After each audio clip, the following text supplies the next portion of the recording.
And we're live right now, as a matter of fact. Oh, very cool. Yeah, welcome. Welcome to a special version of Security Guy Radio, SecurityGuyTV.com. My special guest today, Maria Delgado. Thanks for coming in. Thanks for having me. Now, I thought we'd laugh today because there's not enough funny in the world. And you're a stand-up comic, part-time, right? That's your thing, right? Trying. Well, no, that's... No, yes. Well, so you're very popular on Facebook. Yeah. And every day you put out at least, I don't know, 2 or 3, 5 jokes. Yeah. But they're observations about things to me. And that's what I think is funny about them. They're the thing jokes is, framed... those are not my jokes. Those are actually things that are happening to me at the That's moment. right, life's So, observations. yeah, And that's the yes. funniest. Tell us about yourself. How did you get started, and where'd you come from, and all that stuff? Well, let's see. I'll start with where I came from, or All right. where I was raised out here in L.A. So I'm not from this country. Oh, really? Are you I'm one not of those? from this country. No, I came here from Mexico when I was 5. Okay. So, and then my parents, we moved to East LA for a little bit. And then from there, we made a lateral move over to Watts. So I grew up in Lateral move Watts. to Watts. Okay. I grew up in Watts, and my parents still live in Watts. So I went to school there, obviously. And then went to college here and there. Eventually ended up in Santa Clarita or Valencia, Right. where Magic Mountain is. The original Valencia. They Yeah, changed Valencia, it. exactly. Up the real estate prices, yeah. So I'm there now, and I have 2 teenage kids, and moved there about 12 years ago because of them, because I wanted them to have a nicer place to live and safe and all that good stuff. And so now I'm one of those suburban moms. And how'd you get into comedy? Got into comedy. Been wanting to get into it actually for a very long time, and didn't really have the confidence before. And I met a woman who is actually the manager for a very well-known comedian. I don't want to say the name because I don't know. How about it rhymes with? Can we do that? Well, No? his name, No, I just guess maybe I kidding. can say his name. His name is Paul Mooney. Okay. You know Paul Mooney? Oh, I do know that name, yeah. Oh, he's awesome. Yeah. Yeah. So, she's amazing. I met her at a party through another friend, and he's a cop. And so I guess he did some security side work with her at where she worked at. And she was awesome. She just kind of connected to me. And I wasn't even doing comedy then. I was just kind of just there, and people were talking and, interacting. And I'm Right. very social. So I think she saw something in me, and I thought she's hitting on me right now, something. I thought so, and then I was like, well, she's a nice lady. She gave me her card. She's like, call me, let's do lunch, and I'm like, I'm not into women, but okay. I didn't Right. know. So, so she's the one that had been telling me for a while, you should do it, and then finally one day I did. I just there was a talent show at the College of the Canyons, which is where I was attending, or still attending.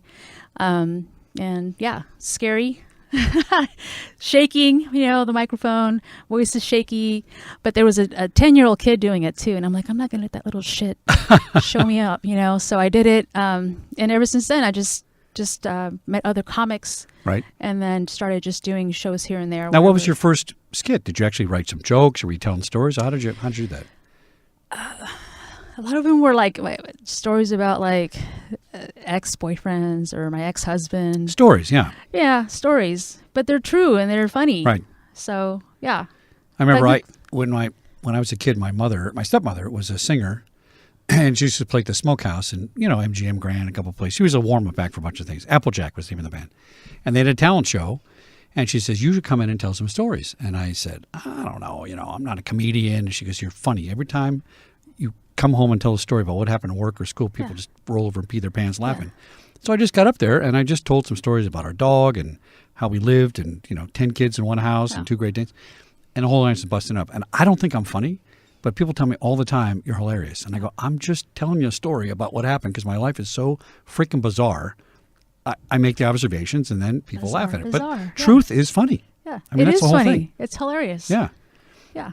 Like I don't know how this came into my mind just now, but everyday things, right? Yeah. So my daughter loves cucumbers. And so Now, hold I'm on. at the grocery. Hold on. Well, Get ready for this. Okay, go ahead. so I'm at the grocery store, and I don't like when I pick a cucumber and you don't like test it out to see that it doesn't have like a little mushy side to it. So I'm standing at the store and I'm feeling it up and down. And I'm feeling it up and down. I put it in my bag, and I get like 3. And I'm feeling them up and down. I'm feeling them up and down. And then I look up, and there's 2 guys that have been staring at me, and they're like, Yeah. I'm like, oh, it's gross, right? But it's funny. I mean, it's real life. That's what happens. And so I posted that, once, and people thought I just made that up. And I'm like, no, that actually really happened. So That's anyway. pretty funny. Yeah. So, where do you do your show now? Do you do I don't know? Do you play clubs? Do you solicit? I do solicit. Yeah, you do solicit, right?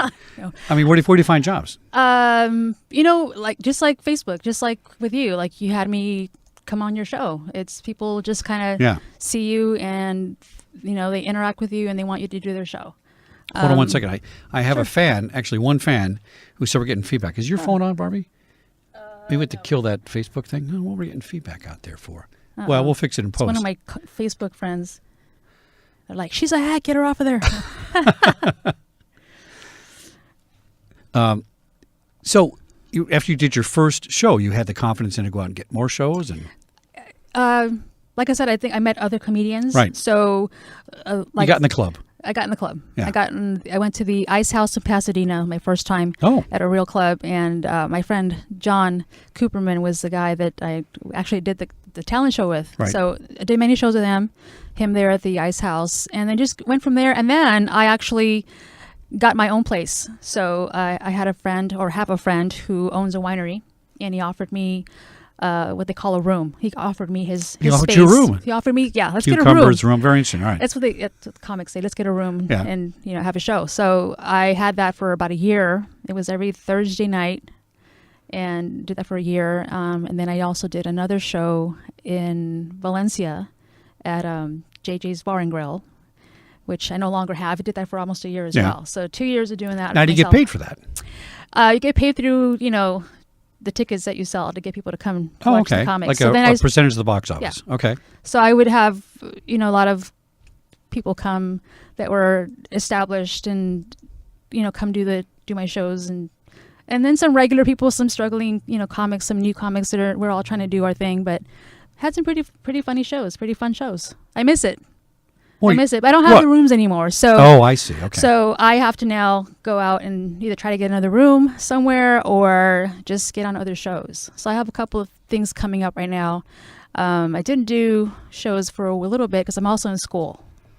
And then this year, so I don't have the room come like December of last year. And then January, I'm like, okay, well, I'll just focus on school, get that taken care of. And then February, my daughter totaled my car. So then I had to deal with that. And she's okay, thankfully. That's good. Then March, I had to get a new car, which is awesome. Now I have a new car. And then April, I moved. So there's all these things happening. And I'm like, okay, let's just get through school, get through this stuff that's going on. And then come the summertime, then I'm going to, get a room. Okay. So now, do you have an agent? I'm hoping my gal lady would be my agent, but we'll see. She's not active with anybody else except for Paul. But all the stuff you've done so far has been through you, just word of mouth, you're in the comic network and that kind of stuff.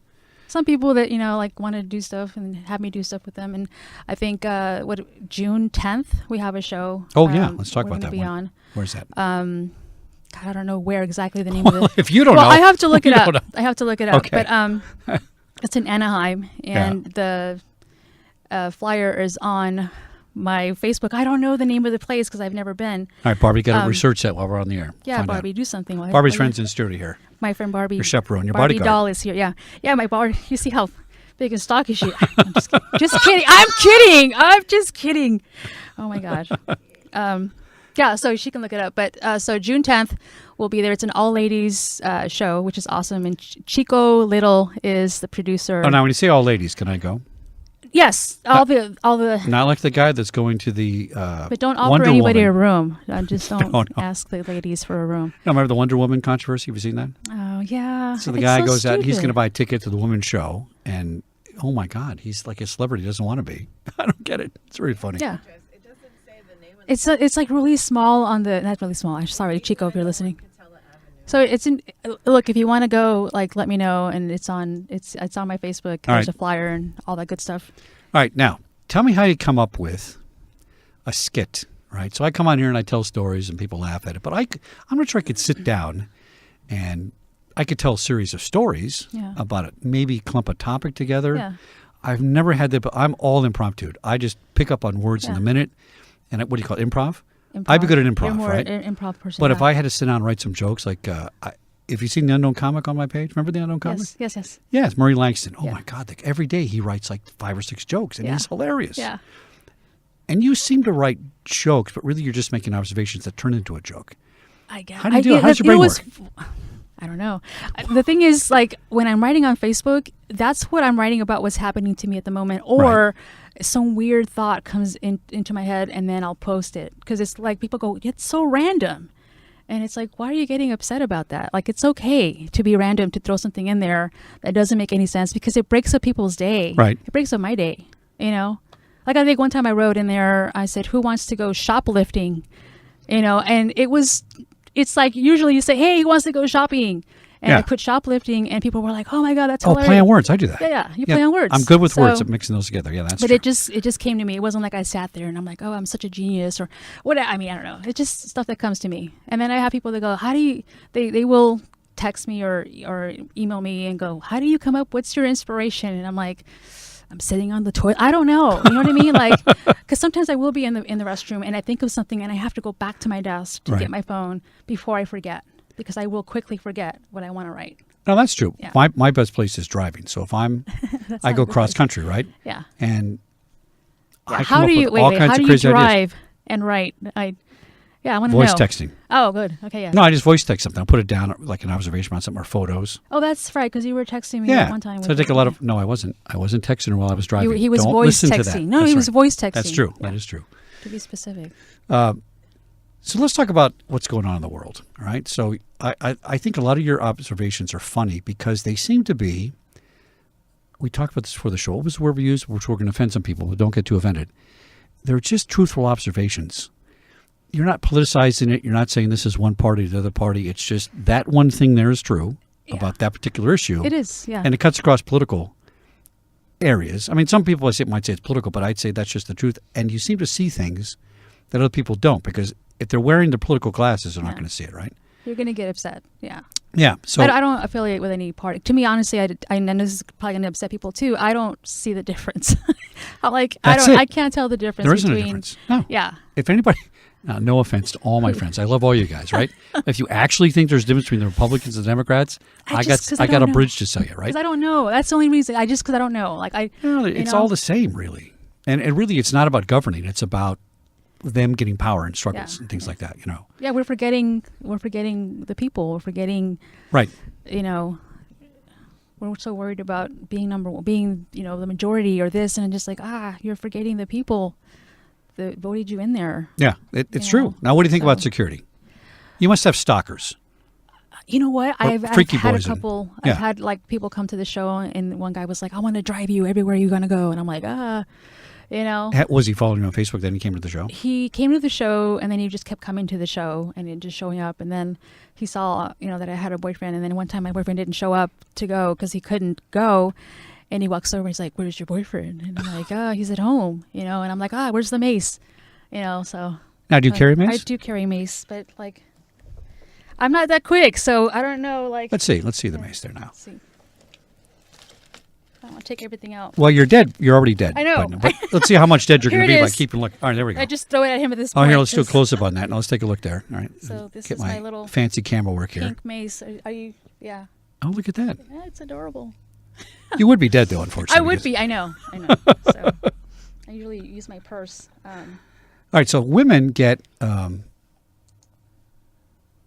guess, stalkers, but more. It's more. I mean, men get them too, but no, but men like the stalkers. We like naked pictures getting sent to us by crazy women, but as long as they don't show up in person, right? But the female stuff, I talk to a lot of females who get crazy ass. Nasty, the penis shots and the marriage proposals from Pakistan and all kinds of crazy crap. Do you get a lot of that stuff? Yeah. But I don't decide until after I've had like a really good look. I'm like, yeah. And then I respond, this is disgusting. No, I'm just kidding.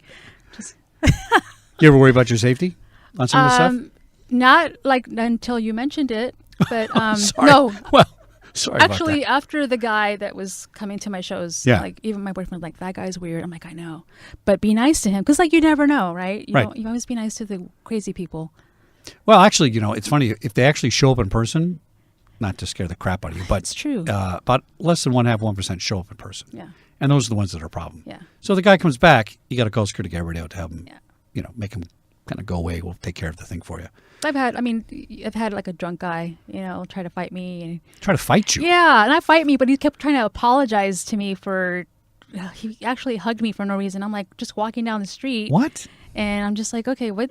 And he was like this tall compared to me. So then he kept saying, I'm Samoan. I'm like, you're not Samoan. Samoans are big. You're like this little. So yeah, I had to then I got pissed because he wouldn't leave me alone. And then I was like, that's it. I'm taking this guy out. And I was like, Maria, back off.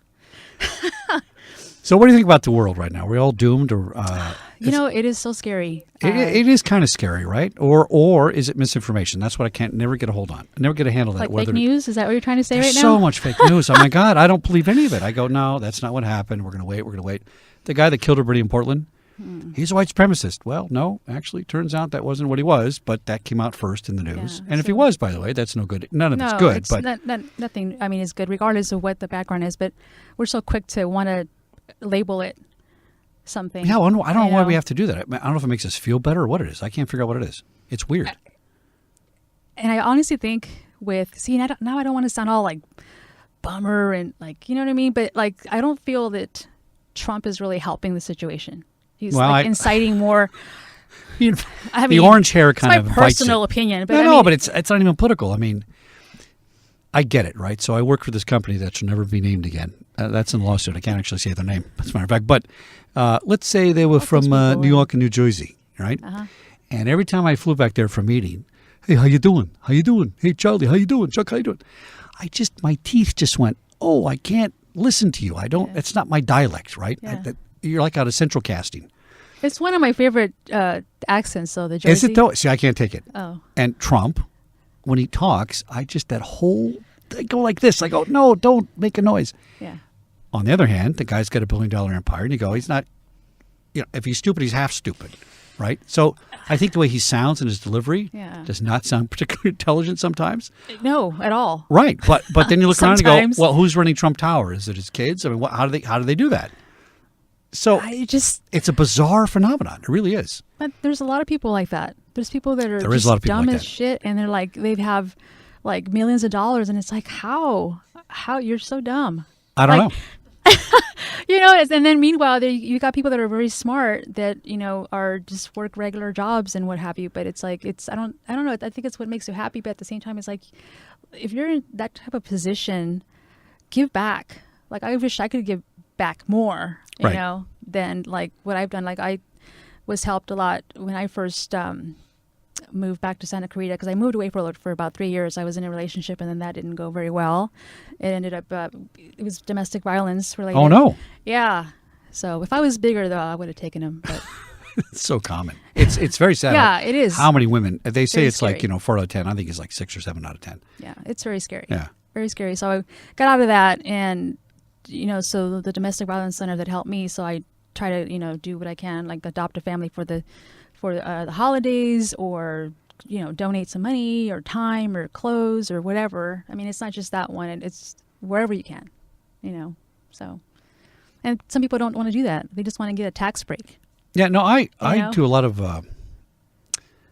I volunteer a lot of stuff. I help a lot of people. I don't brag about it. It's all behind the scenes. Yeah. It's all part of paying people. Oh, so you're saying that to me? You don't have to brag about it, Maria. God. No, I'm not saying. No, that didn't come out right. I mean, No, for it did. example, It was very backhanded, for but that's example, okay. I do this show for free. Send me some money. And by the way, there is a donate button on the live stream page Oh. if you want to donate some money to Maria's Comedy Act. We can push a little. Send her $1. Everybody send her $1. So so $3. funny. It'll be good. No, I'll tell you a story about that. I went to the Bel Air Country Club once. Oh, very nice. I know. I got invited Yeah. by some friends for a Christmas party. Very nice. And I lost my parking ticket. Okay, and I was driving a Honda Accord at the time. It wasn't bad. It was a nice Honda Accord, right? So I come back out, and I'm in a panic because if you don't have your ticket, you have to pay the full rate or whatever. And I'm like, I don't have any cash. Oh my God, And so I come out, and then I go, I lost my card. He goes, it's okay. We know your car. He goes, it's the Honda Civic among all of the Mercedes and the nice cars. And I'm like, yeah, I guess. Well, at least it didn't have to go in the service entrance. I know. That's a bonus, I suppose. But yeah. And I wrote a joke about that. I told that story, and then I extended it to say, then they all all of the valets collected some money and gave me some money for my car payment. So What do you worry about in the world? What makes you nervous? I like that. I like Mattis, who I guess he didn't do a joke, but it turned out to be very funny. He was on some talk show this weekend and said, "Well, General Mattis, what keeps you up at night?" And he says, "I keep other people up at night. I don't keep up. Nothing keeps me up at night. I keep other people up at night," which is kind of a very interesting statement. Which made me actually feel kind of good. I feel a little more safe with that kind of thing. But what do you worry about in the world and the politics and all the thing? I think it's all it's cray, right? It's we're just at a point where you're so hip. everything's wacky. I mean, it makes no sense. It's crazy. We're just getting. I mean, it's like we're going backwards. We are, and I feel like we're going. It's like it's gonna like surface, and then it's just gonna go, all hell is gonna break loose. It's very that's scary. what I think. That's it's what I very think. Scary. Yeah. Yeah. And you can almost. I don't know. Racism is worse. Political correctness actually creates racism in a lot of ways. I mean, when I was growing up in my family, they were black and white. 7 white kids, 3 black kids in Encino in 1974. It wasn't all, hold hands and roast marshmallows and buy the world of Coke, and we had some issues. But I don't think you could get All in the Family on TV today. I loved All in the Family. I don't think they would sell it. He was so awesome. That was great, but I don't think anybody would buy it. Yeah. They'd think it's mean or mean-spirited and things like that. It just, it was like this thing, but it just wasn't like. It came with lessons, like it came That's with right. like, and then you would see his face would like soften up, and he would be like, oh, geez, Edith, yeah, okay, I'll change, Right. But he did it, but he didn't, he was like, okay, I'm wrong, I know you know what I mean. So there were still lessons there. What do you think about race? What do I think about? I don't think there is a race. I think everybody's because all men on Earth have the same chromosome, the same DNA, right? And really, if you live next to the equator and I lived in Norway and I'm white as a sheet and you're brown as a berry, it's the same DNA. It literally is. So there's cultures. There's an Irish culture. There's a Mexican culture. But as far as a race, I think race was created to keep people down. Oh, you're a race. And by the way, if I say you're a different race, I'm not saying it's because you're superior. Yeah. You're the inferior race. I mean, these are all things that use to suppress people. And they believe it over a period of time. We're human beings. Right. So how come white people can't make fun of other people, but if you're a quote minority, which is ridiculous because everybody is. I have to explain that one to you. I need you to explain that. You just can't. But why? It doesn't make any sense. You know what? I think it's because we minorities. were so mean as we were white people. We're so mean. Yeah, we put up with a lot of your guys' shit. So it's like, you know what? You're not allowed. Let us have the jokes. You guys had slavery. You guys had oppression and all this shit. Like, we're allowed to have some jokes. I mean, we're not killing you guys. I don't know. I'm sorry. Let me just. But you know what I mean. I think that's why. I think people don't want to see that white people are joking about it. You're trying to joke, but it's hard to accept a joke from. Right. Is somebody. it funny? Is it funny? It is acceptable to say. How do I describe it? So when they drop the N-word, I don't think that's funny, right? Because it represents a certain thing. Yeah. That's not funny. But if you made fun of slavery in a certain way, that could be funny. Right, because it's situational, and every race on Earth's been a slave at some time, right? The Incas and the Irish and everybody else, right? That's not a funny situation, but I find there's humor in everything that happens. And if we don't look at humor, we become too, I don't know, just dark. You could make it like, I think who does a really good job is Louis C.K. does a great job. Like, he says the N-word, and I'm like, oh, he has an N-word pass. Who gave him a pass? Not that I want to say it, but I'm saying but he's managed to do that in such a way that people listen to him and people, hear him and know he's telling the truth, but he's obviously using the comedy and you laugh. You do laugh, and he makes, fun of, whites and this and that and different ethnicities or different races, different types of people. Right. But, he's able to do it. I mean, it takes a while. Like, I couldn't do the same joke he does because people are like, who the hell are you? Well, Mexican, get back in the kitchen. I'm just. But can you tell Mexican? You can tell Mexican jokes because you're Mexican, but I can't tell Mexican jokes because I'm Irish. But I can tell Irish jokes and get away with it, right?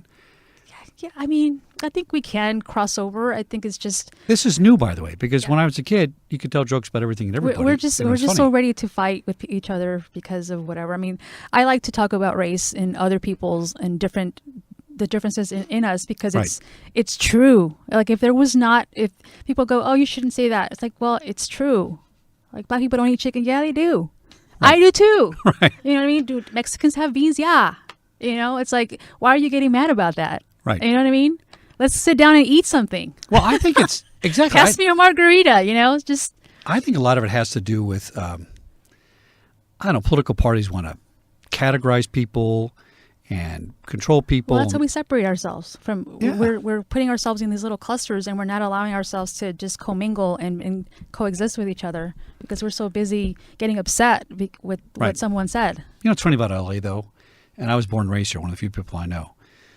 L.A.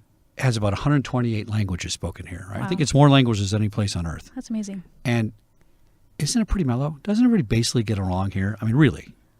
I mean, you know, we have different areas that people live in and stuff, but it's not like some of the other major cities and old cities where, you know, borough means you don't walk in that borough if you're part of a certain group or something, right?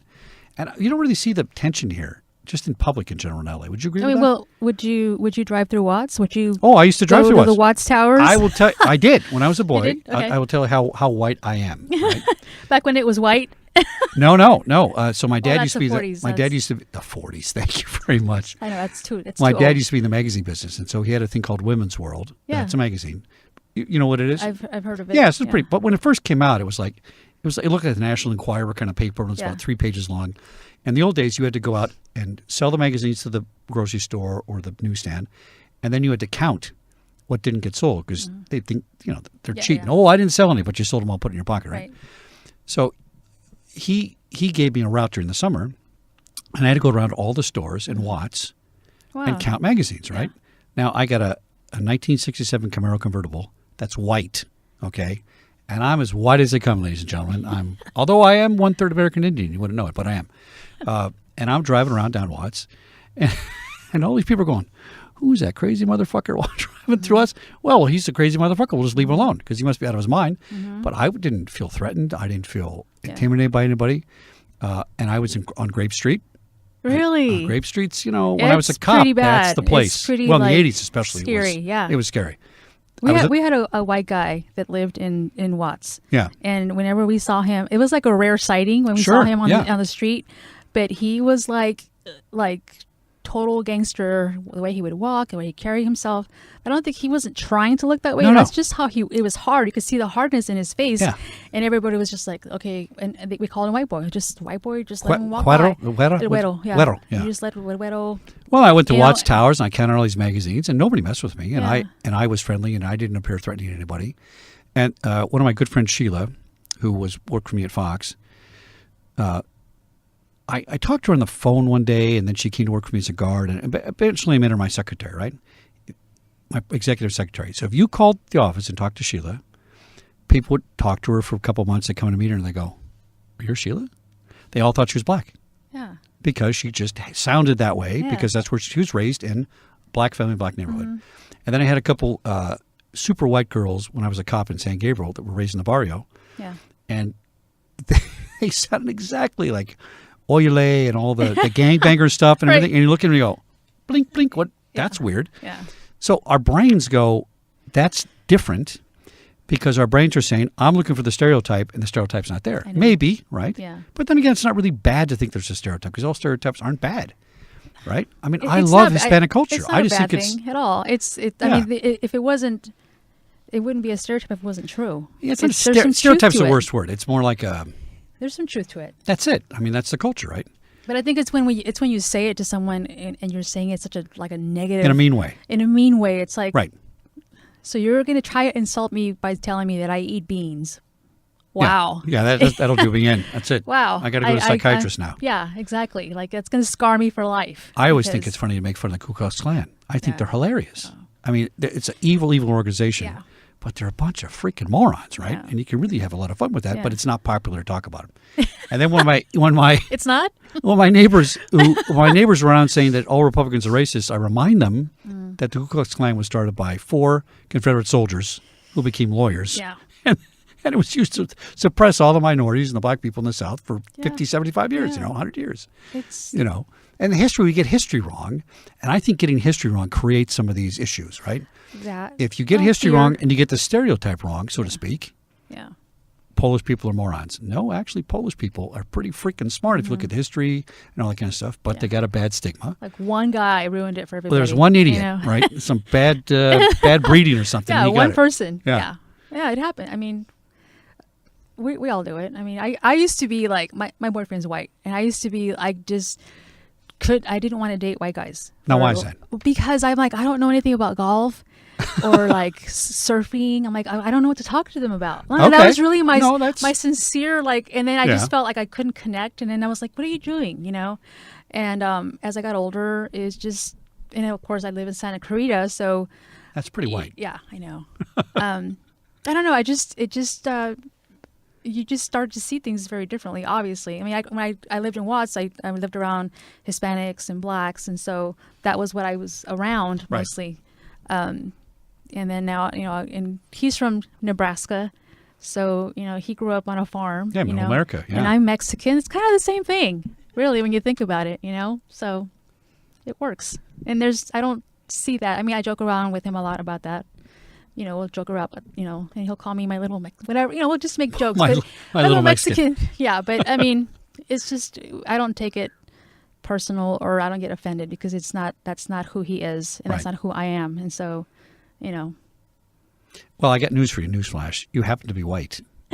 Right. You're Caucasian, technically. If you're from Spain, you're Caucasian, technically. That's the irony in all this stuff. Unless you're born on the Inca Empire or something, then you'd be I am native more on to. the Spanish. Yeah, I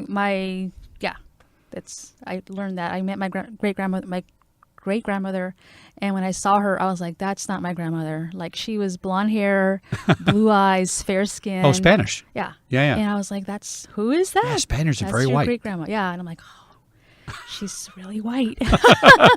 And it was interesting to hear her speak. And it's like, it's just opening yourself up to other things, you know, to other cultures. And I don't know, watch the History Channel or watch National Geographic, something that gets you, if you can't travel or whatever, I mean, at least do something like that, so that you open yourself, and you have to be open to that.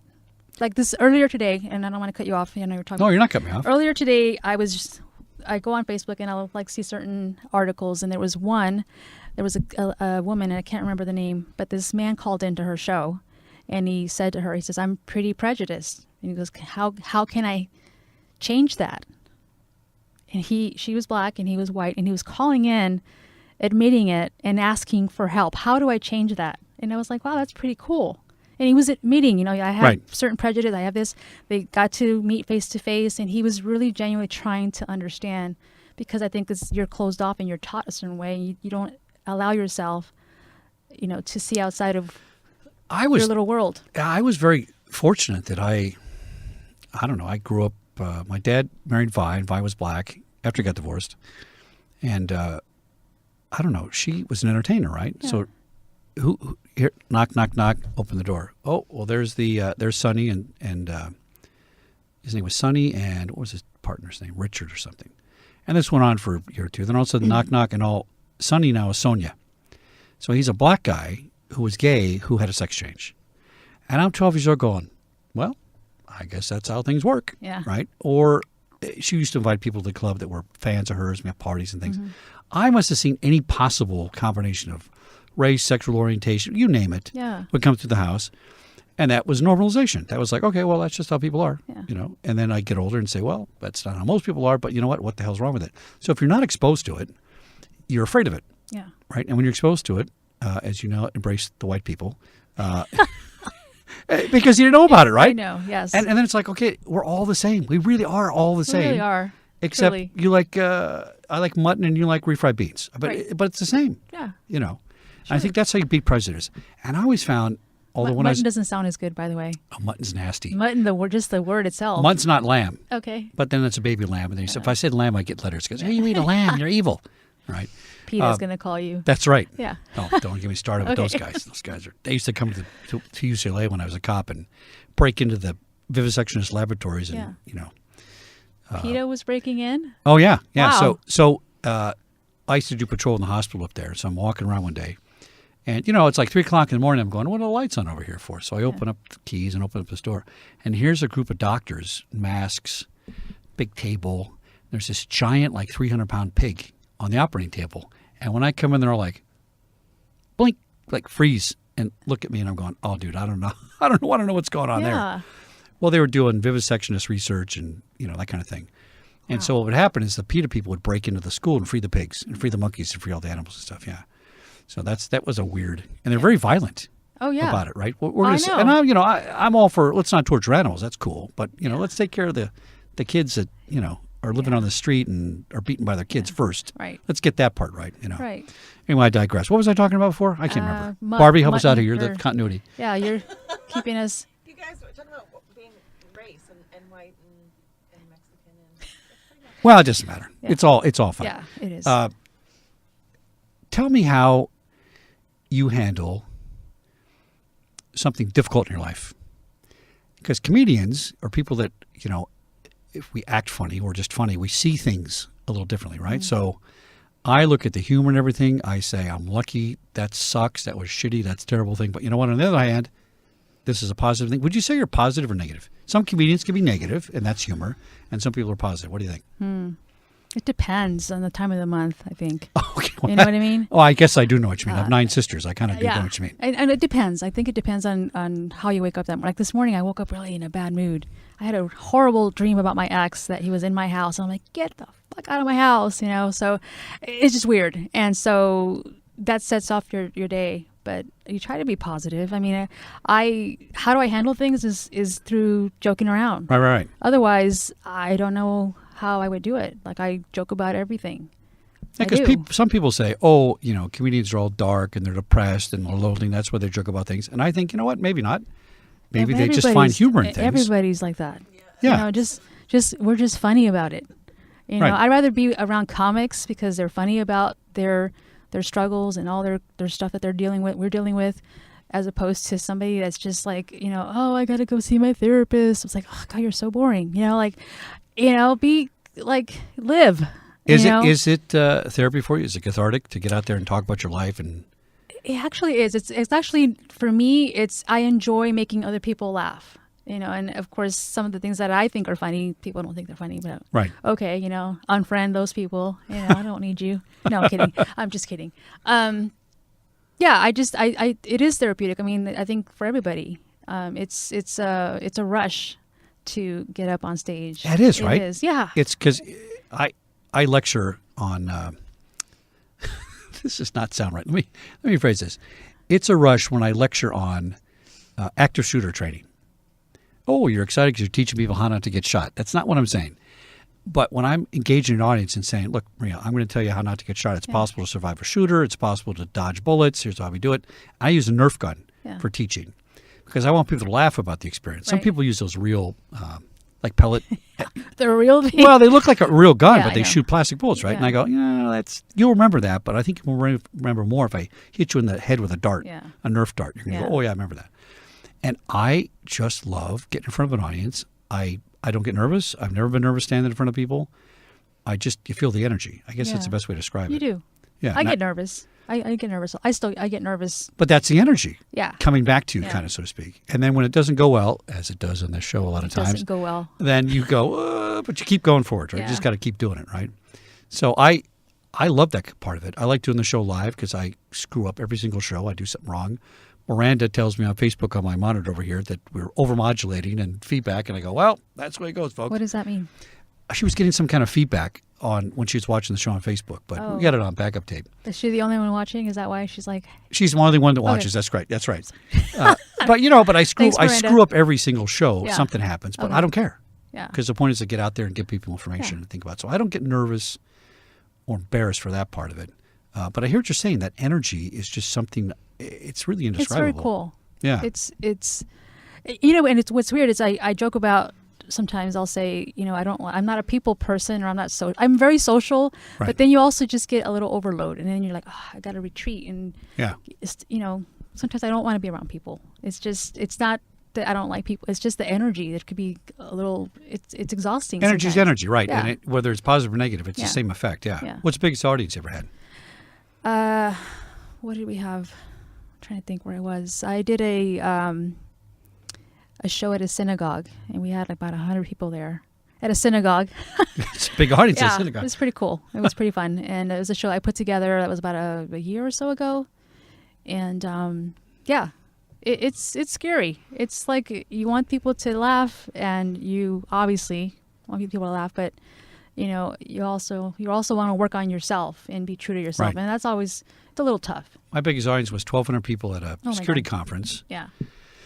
And it was at Disney. It's a thing called ATAP, which is Association of Threat Assessment Professionals. And we talk about stalkers and all this kind of stuff every year.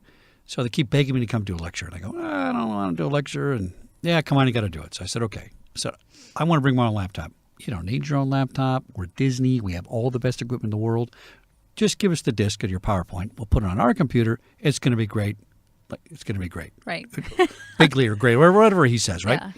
I said, I don't know. So I'm going to drive home and get my laptop. So I drive all the way home Yeah. from Anaheim to Burbank. I get the laptop, come back. I say, use my laptop. Nope. Got it all plugged in. Everything's great. Don't worry about it. I walk in from 1,200 people. I introduce myself. I say, hi. I'm going to show you guys a PowerPoint about how to do investigations online, how to catch stalkers. This is back in the 90s when nobody was doing that stuff, right? And I push the button on the PowerPoint, and the screen's black. Oh. It's black with very faint purple lettering in the background. Something's gone horribly wrong, right? Oh. And I got about 100 of those slides to go through. Oh my God. Tell people. And I'm going, oh my God. And I got these nasty, oh yeah, you're some internet expert. You can't work a PowerPoint. But I just kept plugging forward, right? So that was a bad day in the joke department, but I made fun of myself. Yeah. I made fun of the whole thing, and I got through it. And there was a huge audience, but I wasn't nervous about the audience. I was concerned about the PowerPoint, right? Yeah. But you just go through it and do it. Now, do you want to do this professionally? Do you want to make some money at it and get on the Tonight Show, or? Yeah, I would like to. I like to write, actually. Okay. I'd like to write for like a, like do my own thing, like a sitcom, Yeah. or like be a writer for something. I mean, I don't mind doing the stand up. I do like it. I do enjoy it. I just like wonder, like, okay, to make money at it. How long is that going to take me? Well, You know what I mean? Like, I'm not a young, I'm not a spring chicken, so I'm a little. if you're over- not a spring chicken, I'm not. I don't know. Yeah. My white hair. I'm one I foot in the didn't grave. get the chance to color my grays in this before I got here, so yeah, I like to write too. I think writing's it's fun. it's fun and it's difficult. It is And difficult. I like having written. I don't like to write per se, but I like to having finished the product. Yeah. And it's really a matter of taking all these little parts and it's like you're building something. Yeah. It's the best way to describe it. Yeah. So It's I think obviously there's people that have been doing it way longer that are pretty awesome and very talented, and you hope the best for. I mean, there's a lot of comedians out there. There's a lot of right. comedians / actors / whatever, but everybody's pretty talented, very funny, very they have the expertise, they have the techniques, and they take the classes and they do this and this and that and the other. But if you want to do stand up, the best teacher is getting on that stage. Just doing it. Yeah, because you can do all of the classes, but it's really perfecting it I on the never stage. understood the class thing. I mean, I think you either have it or you don't. You're funny or you're not. But then Yeah. a lot of people swear by taking acting classes and all that sort of thing. You ever taken any of that stuff? No, I think that I maybe could use it. One of the things that someone said to me was, consistency and control. Okay. And I think that's sometimes something I let get away from me sometimes. And another thing I was told, that silence is your friend. And I'm like, it is, because it doesn't feel very good. That's right. So, but yeah, relish or enjoy the pauses, learn to take that in, let them kind of, the audience pick up on what you just said, give them a chance. Right. Obviously speak up, enunciate. That's another thing. I have a little voice. And so when I get nervous, it just gets smaller and smaller. So, enunciate, tell your thing, do it with confidence, but be consistent and have some control, and let them kind of marinate in that and get it. And if they laugh, they do. If they don't, okay, move on. But don't try to fix it by adding something to it and it's not really a part of your skit, because it kind of throws it off and it shows. Well, so when people have jokes that flop, sometimes they do recovery by making fun of the fact that it flopped, and it kind of works, but they suggest in training not to do that kind of stuff. Don't draw attention to it. But I've seen some comics do it and it's hilarious. Right. Like one comic, he did a joke, and I think his joke was too smart for the audience, this particular audience. That could be. And so he's Especially in standing LA. there, and he just kind of he stands there and he just kind of twitches his head and he opens up his jacket and he takes out and he's like, nope, that's how I wrote it. And it was funny. That's funny, yeah. But he did it with such control and such, ease, and it wasn't this panicky like, oh my God, it was just calm. I think one of the funniest guys I ever saw, and boy, I can't remember because I'm old, but I saw this back in the 80s. Now this guy used to be on American Love American Style. You're too young for that show. Do you remember that show. Oh, you do? Okay. And he was a regular. Because that was kind of a company of recurring players, and he was a famous comedian at the time. And he did a thing on, if it wasn't Broadway, it was Hollywood Boulevard at the Paramount, but it was a play, right? And it was called the Funniest Man in the World or something like that. Yeah. One-man show where he just got up there and talked for like 3 or 4 hours. Wow. And you couldn't stop laughing Yeah. at everything he did. It was some physical comedy, a lot of things like that. And I kept thinking, that would be really fun to do that. Yeah. But how do you maintain a level like that? And then the guy died. He died prematurely, some heart attack at a younger age. He was a super, super funny guy.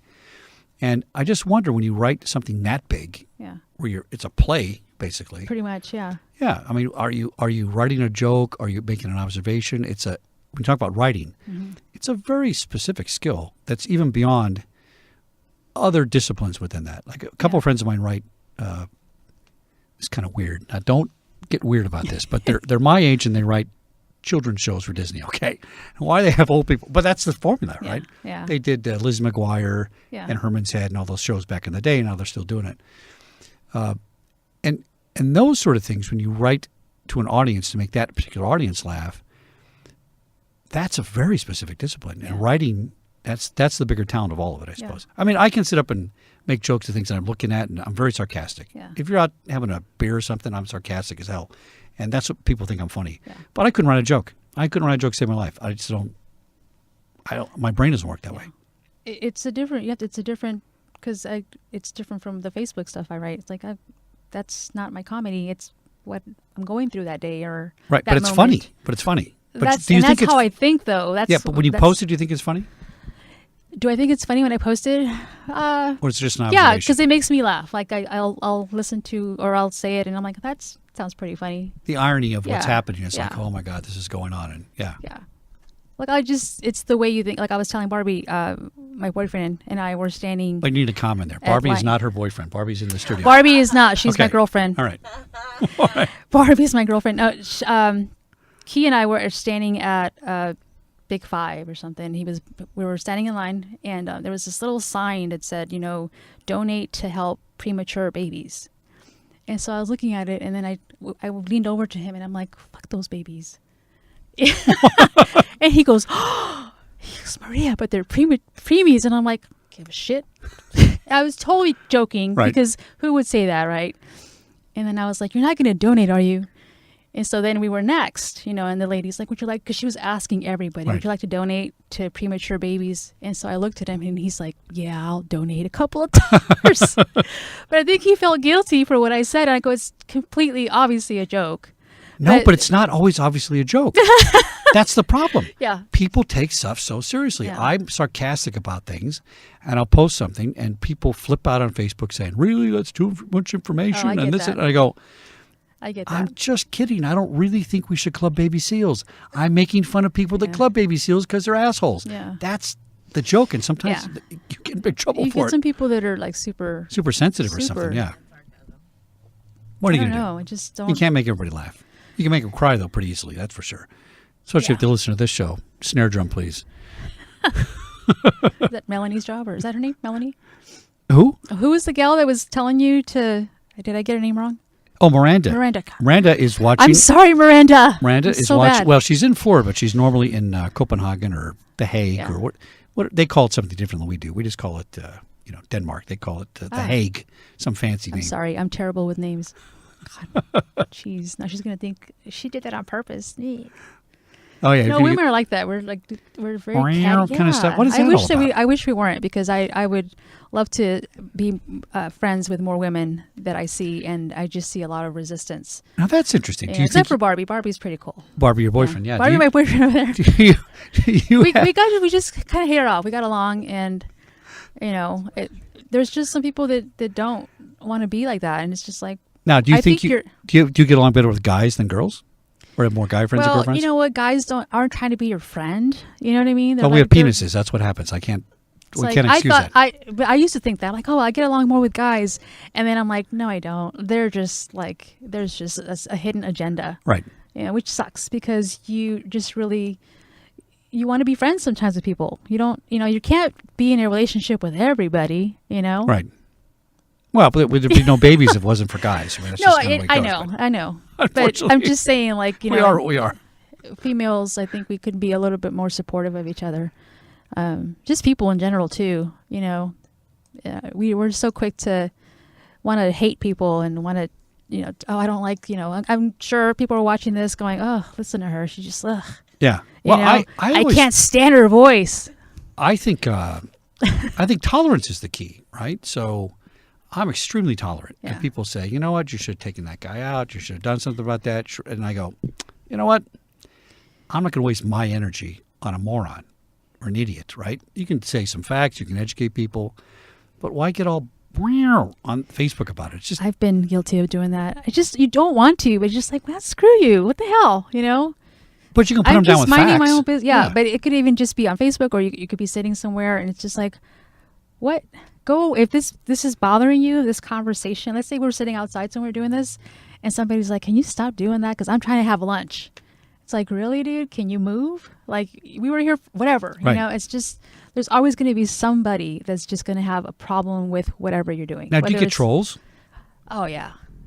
I just blocked a guy because he used my Facebook post as a, springboard to tell me, I don't know why he's telling me, like, I'm going to, spread the word for him, but he was proceeding to say that comedians aren't funny.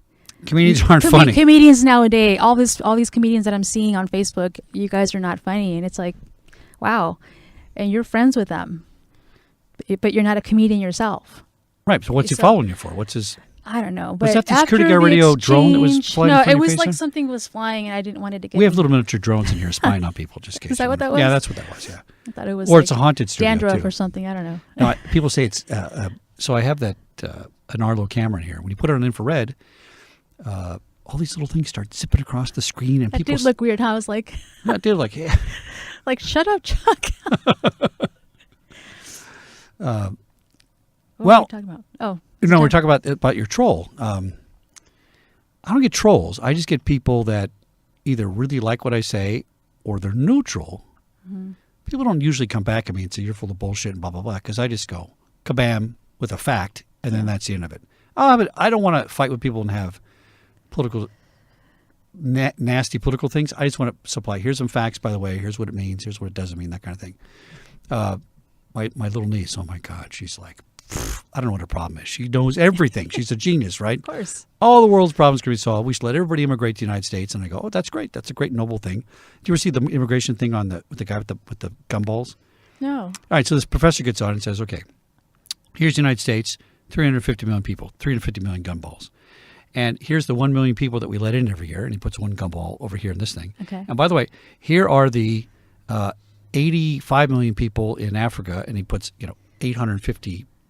850 million gumballs. He puts 850 gumballs in a jar.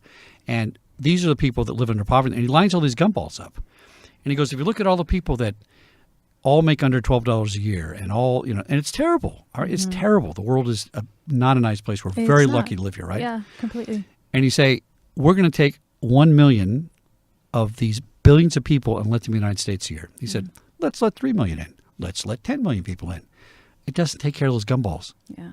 It just doesn't work. It doesn't, yeah. So are we supposed to let everybody in that are going to destroy us? Mm-hmm. That's my argument, right? You want to come over here and play ball and wave the flag and eat an apple pie and assimilate into the American culture, which is everybody, by the way. Yeah. It's all races. It works. Yeah, it shouldn't work, by the way. But it does, right? Only place on earth that works.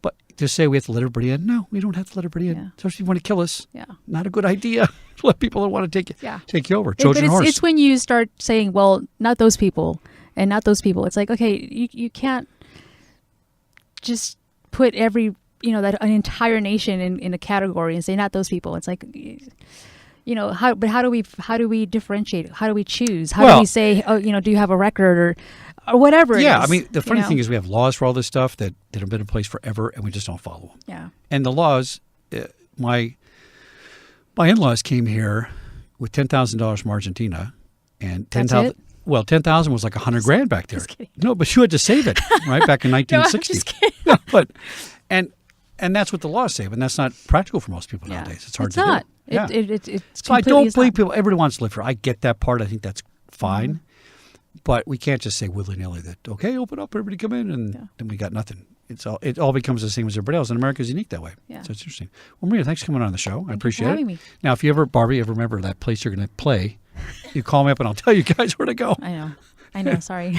And let me put your little My Maria Delgado Twitter. at eyes_free. eyes_free. Now, yes. I caught that joke immediately. You did? When I read Okay. it, I went, she's saying eyes, like Eyes. eyes is. Like eyes is Eyes free. is free, right? I used that. I got that. Came up with that when I got divorced, and I felt like I was free. Like I'm free. Eyes free. I'm free. I was free. So, how do you spell eyes? I just thought. No, that's what it is. It's very funny. Use it with the Yeah. eyes. EYES. Very good. Well, I'm really glad you came on the show. You're welcome to come on here anytime you want. And we will always have a page for you on Security Guy TV. Awesome. And I'll Thanks for get you a having little me. software. You can stream your phone right to that page, and we'll do some stand-up stuff. And your boyfriend over here, Barbie, can help me with the live stream if she Thanks, wants, Barbie. and that'll be great. Awesome. Thank you so much. Thanks for coming on the show, Maria. Thanks. All right. All right, everybody, tune in next week. And stand by because we're going to have a special about Officer Down at US and some fundraising coming up at 7 o'clock. So stand by for that in a few minutes. Good night.